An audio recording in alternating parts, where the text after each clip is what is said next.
प्यारे साथियों, नमस्कार। गुरुजी आरपी शोराण के चैनल में आपका हार्दिक स्वागत है। और आज मैं आपको सुना रहा हूँ भारत के मोस्ट वांटेड क्रिमिनल रंगा और बिल्ला की वो कहानी जिसके कारण सरकारें बदली और अटल बिहारी वाजपेयी जैसे नेता को भी लोगों ने पत्थरों से लहूलुहान कर दिया। बात किसी बड़े आपराधिक मामले की हो या फिर किन्हीं दो खुराफातियों के जिक्र की, आपने सुना होगा कि अमूमन लोग कह देते हैं कि तुम तो रंगा बिल्ला हो।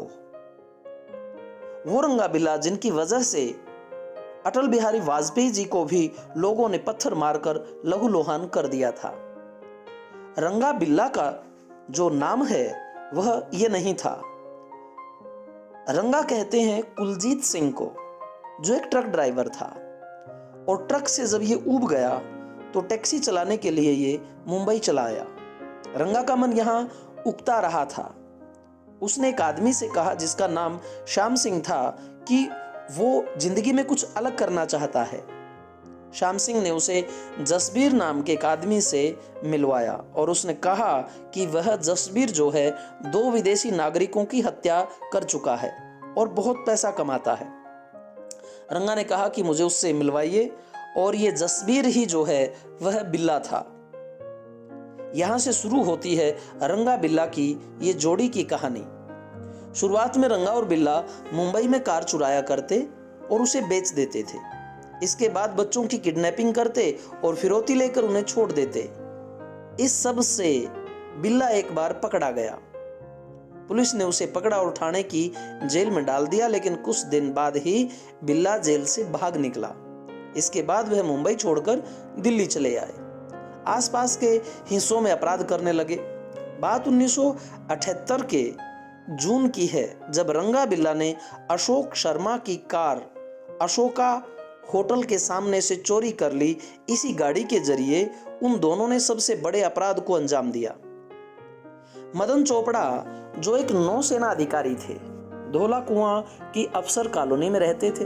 उनके 2 बच्चे थे, 16 वर्ष की लड़की गीता और 14 वर्ष का Sanjay Chopra. Geeta Chopra Jesus and Mary college में कॉमर्स की पढ़ाई करती थी, जबकि संजय मॉडर्न स्कूल में 10वीं में पढ़ता था। बॉक्सिंग की प्रैक्टिस करता था। गीता को एक बार ऑल इंडिया रेडियो से एक ऑफर आया। उन्हें 26 अगस्त 1978 को वेस्टर्न सॉन्ग्स के एक इन द ग्रूव प्रोग्राम में हिस्सा लेना था, जिसे उसी रात 8 बजे ऑन एयर होना था।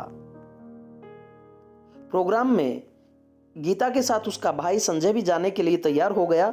दोनों घर से निकले। कॉलोनी के ही एक व्यक्ति ने उन्हें लिफ्ट दी और गोल डाकखाना छोड़ दिया। इस जगह से आकाशवाणी केंद्र थोड़ी ही दूरी पर था। गीता और संजय टैक्सी के इंतजार में सड़क किनारे खड़े थे। तभी रंगा बिल्ला पीले रंग की फिएट कार लेकर पहुंचे और लिफ्ट देने के बहाने दोनों को बिठा लिया। घर में बैठी मां रोमा चोपड़ा ने 8 बजे रेडियो खोला तो वहां गीता को छोड़कर सभी की आवाज आ रही थी। उन्हें लगा कि शायद प्रोग्राम कैंसिल हो गया हो। इधर रंगा बिल्ला की नजर आपस में मिली और आंखों ही आंखों में इशारा हुआ, और जिसके बाद गाड़ी आकाशवाणी के बजाय दूसरे रास्ते पर उन्होंने मोड़ दी। जिसके बाद गीता ने कहा कि आप हमें कहां ले जा रहे हैं? आकाशवाणी तो दूसरे रास्ते पर है।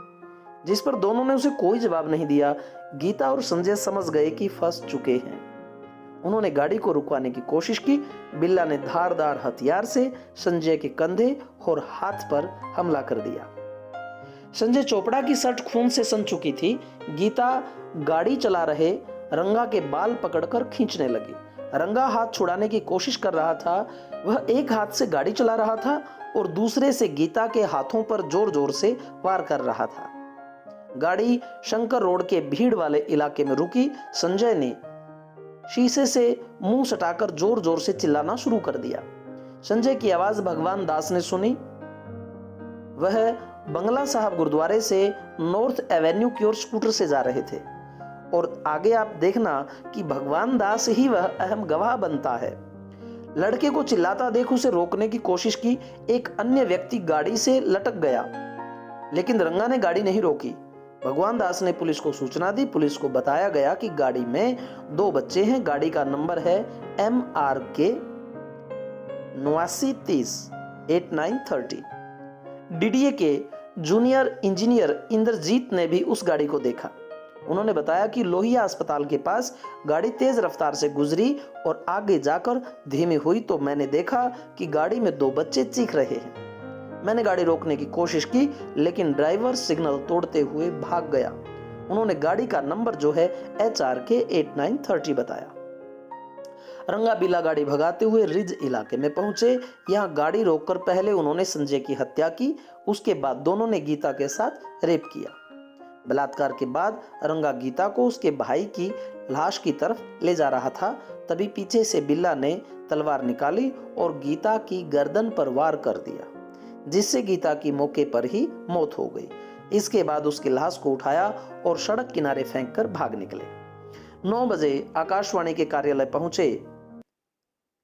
अंदर गए तो पता चला कि गीता और संजय वहां पहुंचे ही नहीं। ये उनके पिता जो है वहां गए थे। मदन चोपड़ा भागकर धौला कुआं थाने पहुंचे। पुलिस से शिकायत की, लेकिन पुलिस के पास पहले ही 2 बच्चों के अगवा होने की शिकायत पहुंच चुकी थी। उस वक्त SHO गंगा स्वरूप ने कोई कार्रवाई नहीं की। चोपड़ा से थाने के ही हरभजन सिंह ने कह दिया कि यह मामला हमारे थाना क्षेत्र के अंतर्गत नहीं आता, बल्कि मंदिर मार्ग पुलिस स्टेशन में आता है, इसलिए वहां शिकायत करें। चोपड़ा के ही समर्थन में नौसेना के कई और अधिकारी थाने पहुंचे। पुलिस ने अगवा करने का मामला दर्ज किया और तलाश शुरू की। करीब 140 पुलिस वाले 30 अलग अलग गाड़ियों में दिल्ली के हिस्सों में बच्चों की खोज कर रहे थे। कहीं सुराग नहीं लगा तो पुलिस ने जंगलों में जांच शुरू की। पूरा दिन पानी बरसा, इसलिए पुलिस का अंधेरे में चलना मुश्किल हो रहा था। पुलिस नहीं खोज पाई। 27 अगस्त को हरियाणा और यूपी पुलिस ने भी जांच शुरू कर दी। उत्तराखंड, बिहार, मध्य प्रदेश और राजस्थान की पुलिस भी गीता और संजय को खोजने में लग गई थी, क्योंकि यह मामला बहुत सनसनीखेज हो गया था। लोग बाग जो है सड़कों पर सभी उतरने लग गए थे। हरियाणा पुलिस ने उस गाड़ी को खोजा जिसे सबसे पहले भगवान दास ने देखा था। ट्रांसपोर्ट विभाग ने बताया कि HRK 8930 नंबर की गाड़ी के मालिक रविंद्र गुप्ता हैं, लेकिन वह गाड़ी फिएट नहीं थी। जो गाड़ी थी उसकी हालत इतनी खराब थी कि दिल्ली तक जा ही नहीं सकती थी, अर्थात इन्होंने उस गाड़ी की नंबर प्लेट बदल दी थी। 29 अगस्त को एक चरवाहे को लाश देखी, उसने पुलिस को सूचना दी। पुलिस तुरंत पहुंच गई। सड़क से महज 5 मीटर दूर पर पड़ी लाश को बाहर निकाला। आसपास सर्च शुरू किया तो 50 मीटर की दूरी पर एक और लाश मिली। पुलिस अधिकारी मदन चोपड़ा को लेकर वहां पहुंचे। मदन ने देखते ही पहचान लिया। उनके मुंह से आवाज ही नहीं निकल रही थी। पुलिस वालों ने उन्हें संभाला। पोस्टमार्टम रिपोर्ट से पता चला कि गीता के शरीर में 5 और संजय के शरीर में 21 गहरे घाव थे। रंगाबिला 8 सितंबर 1978 को कालका मेल के उस डिब्बे में चढ़ गए जिसमें सारे फौजी भरे हुए थे। ये उनका दुर्भाग्य था। उनसे सवाल जवाब किया, धौंस दिखाने लगे। आर्मी के ही एक अफसर लांस नायक AV शेट्टी ने पिछले दिनों इनकी फोटो अखबार में देखी थी। अर्थात उन्होंने उनसे पूछा कि तुम कौन हो। उन्होंने कहा कि हम भी फौजी हैं। तो उन्होंने कहा कार्ड दिखाइए। वो मिला नहीं। शक हुआ और इनकी जो फोटो है वो कई दिनों से अखबारों में चल रही थी। हुलिया उन लोगों ने बना दिया था जो भगवान दास वगैरह पीछे स्कूटर लेके इनके लगे थे और वो कुछ मैच का रहा था तो ये पकड़े गए। उन्होंने इन्हें पहचान लिया और तुरंत पुलिस को सूचना दी और इन्हें गिरफ्तार करवा दिया। रंगाबिल्ला को गिरफ्तार करने के लिए स्टेशन पर करीब 100 पुलिसकर्मी सादी वर्दी में पहले से मौजूद थे। लाश मिलने के बाद दिल्ली में हंगामा हो गया। लोकसभा के अंदर कांग्रेस के नेताओं ने जनता दल के खिलाफ नारे लगाए। तत्कालीन PM थे मोरारजी देसाई से इस्तीफे की मांग होने लगी। मोरारजी देसाई खुद पीड़ित के घर गए। उस वक्त के विदेश मंत्री अटल बिहारी वाजपेयी दिल्ली में प्रदर्शन कर रहे लोगों से मिलने पहुंचे तो किसी ने पत्थर जो है उनके माथे पर दे मारा। पत्थर अटल जी को लगा और उनका कुर्ता जो है पूरा खून से लाल हो गया।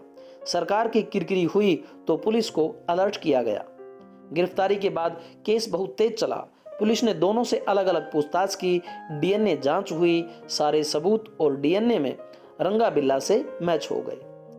सेशन कोर्ट ने दोनों को फांसी की सजा सुनाई। रंगा बिल्ला ने दिल्ली हाई कोर्ट में याचिका दायर की। 26 नवंबर 1979 को हाई कोर्ट ने भी फांसी की सजा बरकरार रखी। रंगा ने सुप्रीम कोर्ट में याचिका दायर की। सुप्रीम कोर्ट ने खारिज करते हुए कहा, फांसी से कम कोई सजा नहीं। रंगा बिल्ला के पास अब राष्ट्रपति को दया याचिका भेजने का विकल्प था, जिसके बाद उन्होंने उस वक्त के राष्ट्रपति थे नीलम संजीव रेड्डी को याचिका भेज दी। राष्ट्रपति ने भी कोर्ट की तरह इसे खारिज कर दिया। अब फांसी की तारीख तय होना बाकी था। इस पूरी कार्रवाई के दौरान बिल्ला हमेशा उदास रहता और रोता रहता था। वह कहता कि वह निर्दोष है, उसे रंगा ने फंसा दिया, और रंगा कहता कि सब जानता है, मैंने कुछ नहीं किया। फांसी की तारीख 31 जनवरी 1982 तय कर दी गई। फांसी देने को मेरठ से कालू जल्लाद और फरीदकोट से फकीरा को बुलाया गया। फांसी के लिए रस्सी बिहार के बक्सर से आई। जेल प्रशासन ने दोनों जल्लादों को उस वक्त 150 रुपए में ओल्ड मोंक शराब मंगवा कर पिलाई। जेल प्रशासन की माने तो पूरे होश में रहने वाला व्यक्ति किसी की जान नहीं ले सकता। तिहाड़ जेल प्रशासन ने दोनों को सुबह 5 बजे जगाया। रंगा नहाया, लेकिन बिल्ला ने नहाने से इनकार कर दिया। उन दोनों को फांसी के तख्ते पर लाया गया। हाथ पीछे बांधे, चेहरे को काले कपड़ों से बने थैले में ढक दिया गया। फांसी के तख्त पर पहुंचने पर रंगा ने जोर जोर से नारा लगाया, जो बोले सो निहाल, सत श्री अकाल। तभी जेल के सुपरिटेंडेंट आर्य भूषण शुक्ल ने लाल रुमाल हिलाया और दोनों जल्लादों ने लीवर खींच दिया। 2 घंटे बाद जब डॉक्टर ने चेक किया तो बिल्ला मर चुका था, लेकिन रंगा की नाड़ी चल रही थी। ये सबसे बड़ी गजब की बात थी कि 2 घंटे लटकने के बाद भी जो है रंगा अभी तक जीवित था, क्योंकि उसने फांसी के वक्त सांस रोक ली थी।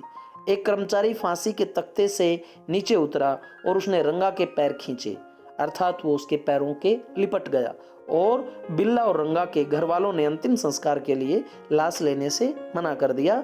जेल प्रशासन ने अपनी तरफ से उनका संस्कार कर दिया। तो प्यारे साथियों, आपने जाना कि रंगा और बिल्ला कैसे खूंखार और दुर्दांत जो है हत्यारे थे, और 2 घंटे तक भी रंगा ने जो है अपने प्राण नहीं छोड़े थे। मोरारजी देसाई उस समय के प्रधानमंत्री थे, इस्तीफा देना पड़ गया, सरकार गिर गई। अटल बिहारी वाजपेयी को भी पत्थर लगा, जिससे वो खून से रंगे गए। तो इस प्रकार से आजकल भी लोग संज्ञा दे देते हैं किसी को कि तू तो रंगा बिल्ला है।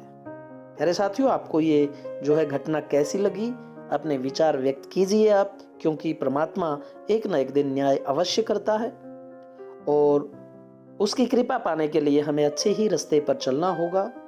इन्हीं शब्दों के साथ अपनी वाणी को विराम देता हूं।